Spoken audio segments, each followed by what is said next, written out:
திருமண பந்தத்தை மீறிய உறவுக்கு இடையூறாக இருந்த மாமியாரை கொலை செய்து நாடகமாடிய மருமகள் உள்ளிட்ட 3 பேரை போலீசார் கைது செய்தனர். செங்கல்பட்டு மாவட்டம் திருக்கழுங்குன்றம் அடுத்த நெரும்பூரில் ராஜசேகர் அமுல் தம்பதியினர் குடும்பத்துடன் வசித்து வந்தனர். வியாபாரம் தொடர்பாக ராஜசேகர் ஆந்திரா செல்வது வழக்கம். இந்நிலையில் அமுலுக்கு அதே பகுதியைச் சேர்ந்த சரவணனுடன் திருமணத்தை மீறிய உறவு இருந்ததாக கூறப்படுகிறது. இதனை அமுலின் மாமியார் கண்டித்ததை அடுத்து அவரை அமுல், அவரது காதலன் மற்றும் தோழி ஆகியோர் கொலை செய்து கொண்டதாக நாடகமாடி உள்ளனர்.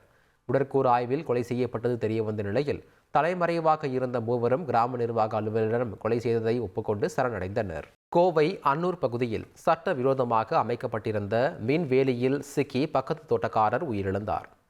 வடக்லூர் கிராமத்தில் 5 ஏக்கர் அளவில் வாழை பயிர் செய்துள்ள விவசாயி திருமூர்த்தி காட்டு பன்றிகளை கட்டுப்படுத்த சட்டவிரோதமாக மின்வேலி அமைத்துள்ளார்.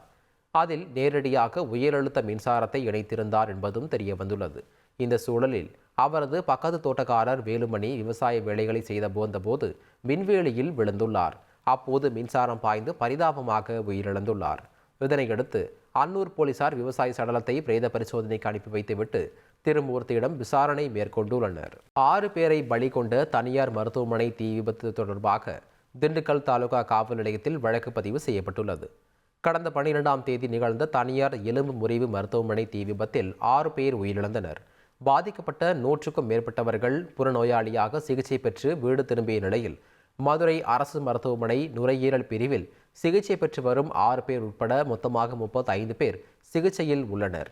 இந்நிலையில் தீ விபத்து சம்பந்தமாக சீலப்பாடி கிராம நிர்வாக அலுவலர் ராமர் அளித்த புகாரின் பேரில் திண்டுக்கல் தாலுகா காவல் நிலையத்தில் தீ விபத்து என வழக்கு பதிவு செய்யப்பட்டுள்ளது.